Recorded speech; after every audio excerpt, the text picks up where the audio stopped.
We're here at the Westport Library with Maxine Bleiweis, the director of the library. It is May 7, 2015. Maxine will be retiring in June. She's been the executive director of the library since 1998. We spoke a few days ago about your childhood. I was wondering if we could start with your discussing that and how your family life and the town you grew up in, the influence that it had on the way you look at the world today. Sure, Jeff. This is such a privilege. Thank you for inviting me to be interviewed. I think I was always in training to be a library director. I grew up in a tiny little town in northern Rhode Island in the northwest corner. And my father was the local newspaper reporter, and my mother was the local hairdresser.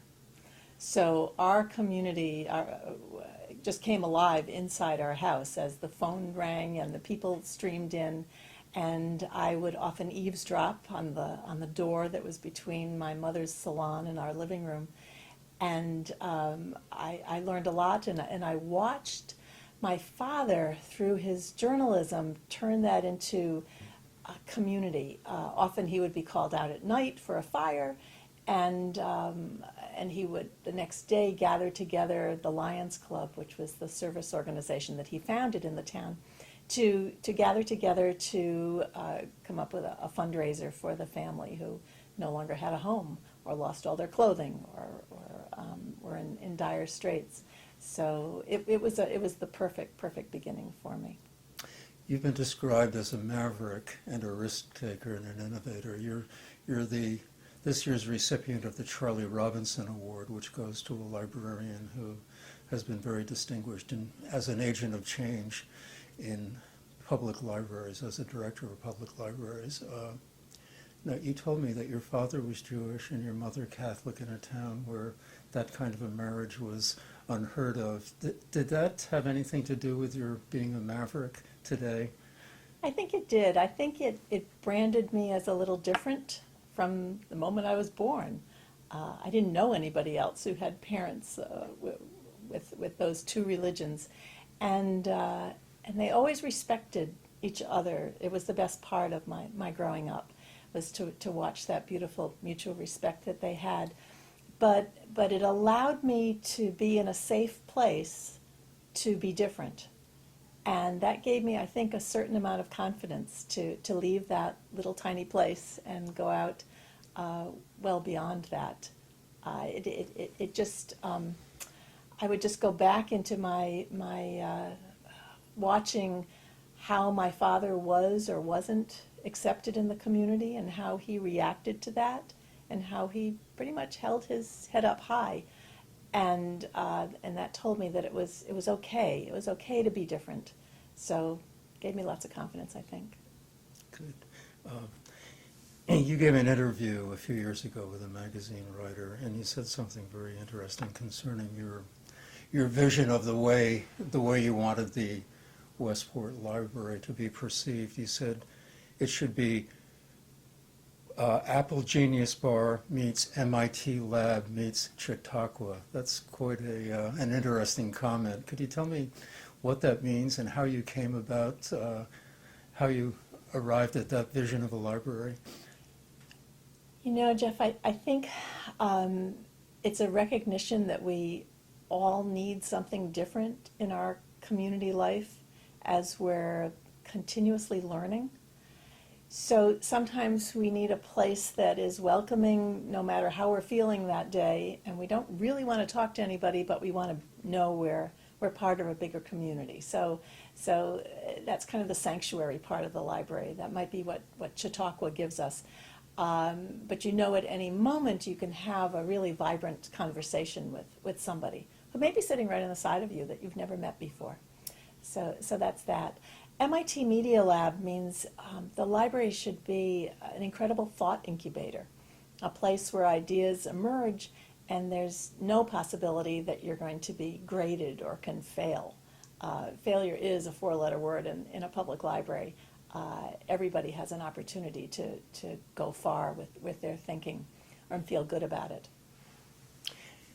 And of course, the 92nd Street Y is known for an amazing array of guests and programs. Yeah. And because we're in Westport, both with our proximity to New York City and because of the residents who live here, we're able to bring those people and have everybody enjoy them.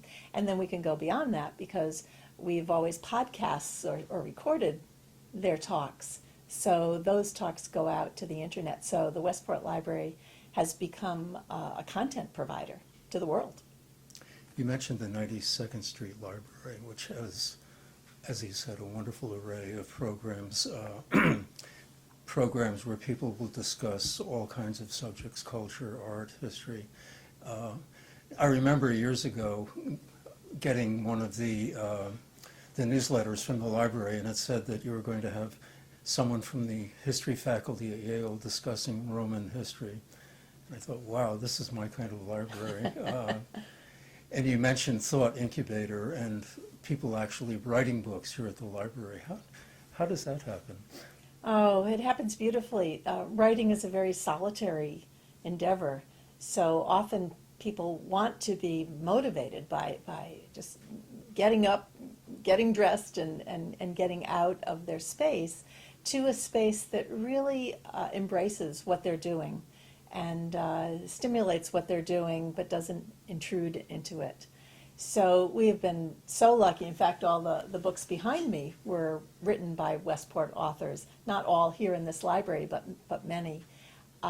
Through the years, I know that Jane Green, who is a best-selling author of fiction, has written many of her books here. Mike Greenberg, who's part of half of Mike and Mike on ESPN. Right. Yeah. He writes all his books here. And I'd like to think that J.D. Salinger came into the Westport Library while he was writing Catcher in the Rye. That would be fun. You're very gregarious, and you're known for walking around the library and striking up conversations with people. Is that how you knew that people were here writing, professional writers working? Did you walk up to someone and say, how are you, what are you doing? Yeah, you know, in part you have to, because people come into the library by its very design anonymously. And you don't have to check in, you don't have to show a card at the door. So if it weren't for those casual conversations, you wouldn't necessarily know what's going on. I've always had a dream of drawing a cross-section of the library with thought bubbles and speaking bubbles above everybody's head, and you'd be amazed what's going on, what is percolating right here that will then soon go out to the world. Yeah. The makerspace is kind of the centerpiece of the library, and it's what the library is really famous for. You were invited to Moscow to discuss this innovation here. Why don't we talk about that? How did that come about? It came about, some ways very slowly, some ways very quickly. We knew that learning was changing, that it used to be you went to school, you learned, you got a job, you learned more on the job, and everything else you learned was kind of for fun. Now we learn every day. A lot of that is because of technology, a lot of that is because we're a more global society, but we also are appreciating different learning styles. Some of us are more hands-on learners, some of us are more cerebral learners. The library has really always accommodated the cerebral learner. Traditionally, you came in, just like the grocery store, you came in, you took something off the shelf, and you went home. And you read something, and you thought about it, and you brought the book back.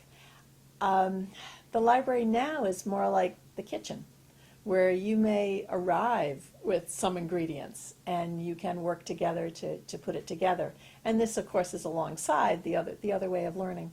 So with all that in mind, sort of as background, we were introduced to a wonderful futurist named John Seely Brown. He had actually spoken at the library. He was the head researcher in Palo Alto at the research park for Xerox. And he implored librarians to make the library a safe place to learn new things for people. So after hearing that talk, we thought, okay, I get it, but what do we do? It just so happened that about 2 weeks later, a person in the community came up to us and said, I have an idea. I'd like Westport to have a maker fair like they do in California. The first one, I believe, started in 2008, where inventors and creators come together and just share their thinking. He said, I'd like to use the green that's on the side of the library, and I'd like to use your meeting room. So I said something that I never say. I said no. I said, we're going to be your full partners, because what he was talking about is really what we needed to plunge into. So we prepared, this was 4 years ago, we prepared for that maker fair. We didn't really know who was going to turn up. 60 different makers signed up, and 1,800 people arrived at that day and just had a ball. So that was on a Saturday. On Monday, May 1st, I said to Bill Derry, our Director of Innovation, I said, we need a maker in residence. This isn't one day a year. This has to be every day here. So let's find somebody for the summer. He wasn't quite sure what the big assignment that I had just given him, but he said, okay. And about 2 days later, there was a person sitting cross-legged in the middle of the library, sketching. And Bill went up to him and said, hi, what's up? And he said, Joseph Schott said, I have a dream that just like the Wright brothers, in the middle of this library, we build a maker shed and we make airplanes. Now, if that doesn't sound crazy, nothing does, but because we're in the mode of saying, how are we going to bring to life what we saw that one day, Bill came to me with that idea, and I said, let's go for it. We knew that Joseph Schott had worked with 4-year-olds in a preschool the year before, making an airplane, a model airplane, with power tools, and no child even needed a Band-Aid. So we knew we were safe. So Rings End Lumber had just put a little outpost of their big store in Westport. I called them and I said, how would you like to be part of history? How would you like to give us all the materials we need to build this space and make airplanes? And they said yes. I then called a couple of other people to see if we could get some money together to give a stipend to Joseph for the summer. And we were off and running. So, but what it really meant was that community came together to create, to learn, to exchange, to respect. And it didn't matter how old anybody was. We had 8-year-olds working with 80-year-olds. And all learning from each other. It was the beginning of a revolution that would then spread throughout the world for libraries. We just didn't know it. Yeah. When you started here in 1998, that was the year Google was founded, which is kind of auspicious because you didn't comment on this, but the makerspace is really a very high-tech little area, part of the library. There's a 3D printer, and young people and probably old people too are doing some amazing things there. Well, what happened next, the Rotary Club said to us while we were building airplanes, you need a 3D printer. 3D printers had just been released for the home market. So, we were in our of course mode, so we said sure. And a box arrived, and we handed it to one of our teenagers who was working for us that summer and said, here, figure it out. Fast forward, we have helped entrepreneurs bring their products to market. We've helped investors understand what this new technology is and if they should be continuing to invest in it. We've helped people who may like technology but not necessarily be social come and work on technology in a social setting, especially teenagers or young teens. Yeah.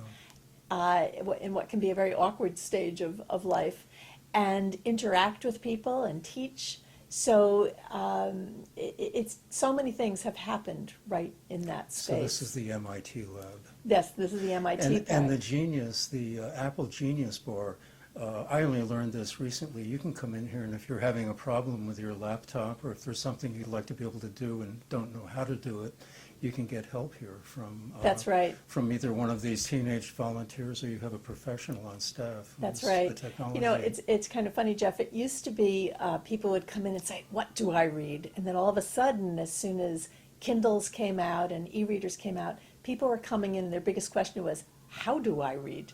And they were certainly literate. So it was, "How do I deal with these gadgets and these devices? And should I really be using one or not?" So the library always needs to be the place that can answer the questions that are on your mind. It's about you. Right. You also wrote a book yourself. It may be behind us on the library as a driver, as an economic engine in the community. What does that mean exactly? How does that play out?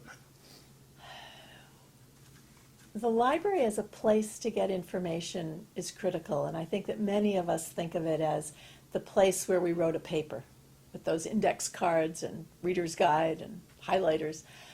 But also the business person has a need for information, and not everybody has the luxury of having a parent company which can do research for them. So in the 1980s, I started thinking about that, thinking about the small business person who really had no place to turn other than often suspicious sources like their spouse or their competitors or salespeople. And I did some investigation, created focus groups and paired with selected business people and asked them to ask the reference librarian at my library whatever questions they had and to evaluate the answers, both in accuracy, timeliness, but also the value that it brought to their operation. And over a 2-month period, the questions we were able to answer equaled more than the taxes that they paid to their community. So I knew we were on to something. I was able to work with librarians to get them to feel comfortable with the language of business, the vocabulary of business. And then we were able to roll out a plan where we actually made sales calls to the business community. And it was another revolutionary time. So from that, I was asked by a publisher who does how-to manuals for librarians to write about it. I have to tell you, you mentioned before that I was gregarious. One thing I don't like is being by myself and writing. So that was probably the worst year of my career, to have to sit and write. Yeah. You mentioned the community. I have some quotes here. Yeah. This is also from that magazine article that I mentioned previously. Westport is rich in talent, filled with entrepreneurs and philanthropists, writers and filmmakers, actors and artists. It's a community that values education, intellect, and improvement. This is kind of a long question, but were you aware of what kind of community you were entering? And how did the community influence the way the library developed? This is really funny. When they called me to consider taking this position, I wasn't in the market for a job. So I wasn't really listening carefully. I thought they said Westbrook. I knew where that was because it had a lot of clothing outlets, but that's what I heard. So when I told them I wouldn't be able to be a candidate, but I would help them out with their search, they gave me directions to come down and talk to them, and I gladly took the directions, just followed them, and ended up in Westport. I know that sounds crazy, but that's exactly what happened. So I knew nothing about this community, Really? other than I seemed to always find the restaurant reviews in the New York Times in the Connecticut section. The restaurant always seemed to be in Westport. But other than that, I really was not on my radar. Being in the Hartford area, it's amazing how Fairfield County is just a different place than the rest of the state. So that's the truth. But when I got here and then got to know people, and I was offered the position, I started to investigate more, and I was so intrigued with a community that it's part of their DNA to care about the right to know, and the right to know for everybody. I was impressed that Westport wasn't what I would call a gated country club kind of community. I was impressed that there was a homeless shelter right near the library. I was impressed that generations came back, the younger generations came back to live here. That told me a lot. And it wasn't because they couldn't afford their own home and they were living with their parents. It was because that's where they wanted to raise their children after seeing something different. So this community is amazing, and what it also is it has the obligation to be an example for communities all over. And the library should be the prime focal point of a community like this that really prides itself on what it knows and what it does with what it knows. The library receives 80% of its funding from the town, at least 20% to come from somewhere else. And you have a large budget. I believe it's over $6 million this year.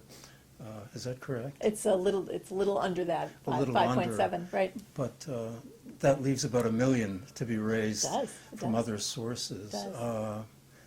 That sounds like a daunting job. How, over the years, have you been able to accomplish that? Well, I should quickly say that we could have a library with only 80% of the funding, and the library would not rise to the satisfaction of the people who are using it. And that's what happens with many libraries in Connecticut. They have what they are given from the town. But that would bring us to about C plus, B minus, and Westporters aren't usually happy with that kind of grade. So because people are so philanthropic and want the best for everybody, not just themselves, we've been able to take advantage of that and bring people the best. One of the best examples is an individual who bought a DVD player. He was one of the first people in the community to buy one. And he came to me and he said, you don't have DVDs here. That was in the era where VHS was still around. And he said, I could buy all these DVDs for myself, or I could give you the money for the library to have it, and then I could check them out, but then everybody else could have them too. I mean, that is such a perfect example of the attitude of so many people here. So that's how our DVD collection started. That's remarkable. Mm-hmm. I know this weekend you're having it's the annual fundraiser. It's called Booking the Evening. Booked for the evening. Booked for the That's evening, right. with a woman who, the guest to be honored is a woman who grew up in Westport. Her name is Lindsay Addario. She's a Pulitzer Prize winning journalist. Yeah. How long have you been having programs like that? And do you raise, if you want to discuss money, how much money does an event like that bring in? We started Booked for the Evening in 1999 because Tom Brokaw came out with his book, The Greatest Generation. And Tom Brokaw's boss, Gordon Manning, lived in Westport. So he said, hey, I can get you Tom. And we said, oh, that sounds bigger than our normal kind of guest. Maybe we should have an event around it. So it's kind of funny. It started with the content and then then became the event. We've done it time and again for 17 years, and it's always because there's a connection to the honoree that we bring in. Really? That allows us to make more money. I think I remember way back when with Tom Brokaw, we might have made $20,000 that year, and we've added a zero to that. So it's good. That's great. Well, some of the other names, E.L. Doctorow, Martin Scorsese, Patti Smith, is there a local connection with all of those people? Almost always. Martin Scorsese was actually one of the easiest guests we had because Joanne Woodward called him. Oh, and said, Marty, want to come to Westport and have a good time? And he said, sure. So that's how that well, happened. I guess it helps to have a community that has a lot of very prominent people in all kinds of different It fields, the does, arts it and, does. We were to have David Halberstam because he was good friends with Frank DeFord. Doris Kearns Goodwin came because of someone she went to college with who was here. It just kind of goes on and on, yes. I just finished reading her book, The Team of Rivals. It's wonderful. Yeah, this library is the second Westport library. The first one was started in 1908. The building itself, 1908, across the street from here, and that's something that you wanted to discuss. So why don't we I get lo- into that? Right, I love thinking about this town in 1908. There were 4,000 people here. The immigrants were flooding in. Very much like today, and how those of us who weren't born with a computer in our hands, the children were often the interpreters for their parents of the language. It was an exciting and essential time for the public library, as people were learning to read and learning to navigate a new world. What I recently learned is that the second floor of that library was meant to hold 300 people to come together to learn. That's astonishing. And it was open on Saturday night because that was the time when people had free. They could leave the onion fields and all the other factories and places of work and come together. And how perfect. The library, the community grew. The library filled itself with books as more and more were published. And remember, books were more scarce then. People didn't have them in their homes the way they are able to now. So it was a different time. But fast forward to the decision after they ran out of space on the post road across the street to come to the site where the library is now. And of course it was the dump. So people couldn't imagine their beloved cultural institution being on a dump. I understand that Amy Vanderbilt was asked to have a tea party in a flatbed truck on the dump to show that you could have something genteel here. Wow, that's an interesting story. It is, it is. So even back then, it was a community space, and there was a sense of openness about it. There was. I believe that the Westport Library was one of the first to circulate 16 millimeter films and projectors so that people could come and take them out to their club meetings or even their home entertainment spaces. And how fun is that? But the public libraries have always really worked at listening to the community, and kind of because they don't operate themselves without the people, and never ever should. And that's easier to do in a place like Westport, where people are not shy to say what's on their minds and what they need. Yeah. And a place where people are willing to share. And you were asking about programs before. It's so simple. All you have to do is listen to what someone is interested in and invite them in to talk about it or to demonstrate it, and you've got a sharing of resources. I've always firmly believed that while books are important resources, in this community the most important resource are the people who live in it. So it kind of engendering that sharing of human resources and knowledge is really the best part. So have many of the programs that the library has today, are they programs that have been suggested by members of the community? Oh, absolutely, absolutely. Every day, I swear, somebody comes along and says, my cousin is coming and he's a writer for whatever, or he's a scientist, or she's known in her field to do something unique. And we say, well, let's get them in. And they do. The art exhibits that go on here are people from our Right. unbelievably talented community.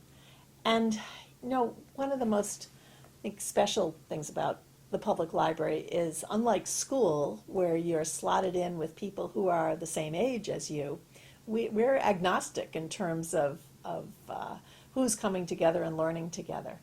So an 8-year-old has the ability to have an art show the same as a 50-year-old or a 60-year-old, and that's fun.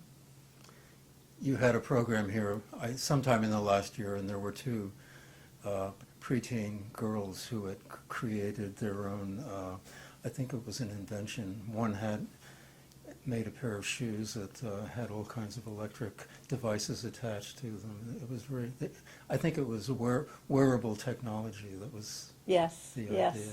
And wearable technology is I was just listening on the radio today. That's the hot commodity right now. Getting back to the building, the previous building was a kind of austere, traditional library structure. This is very different. And I think I told you before that the great room reminded me of the hangar of an airplane.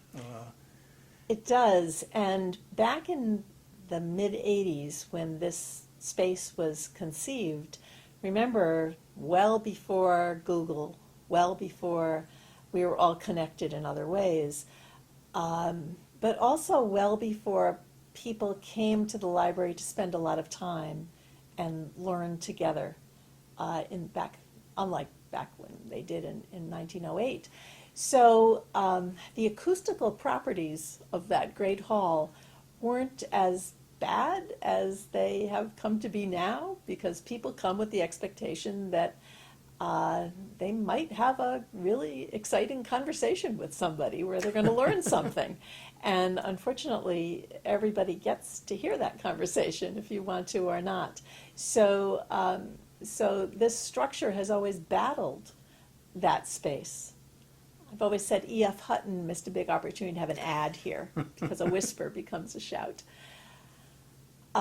So we have been working apace at redesigning this space on this amazing location, to be along a river and to be able to be the anchor store of the downtown. We drive 1,200 people a day into this building. That's a lot of traffic, no matter what the economy is. So we've really been looking hard at how to make sure that the library is a place that works for everybody.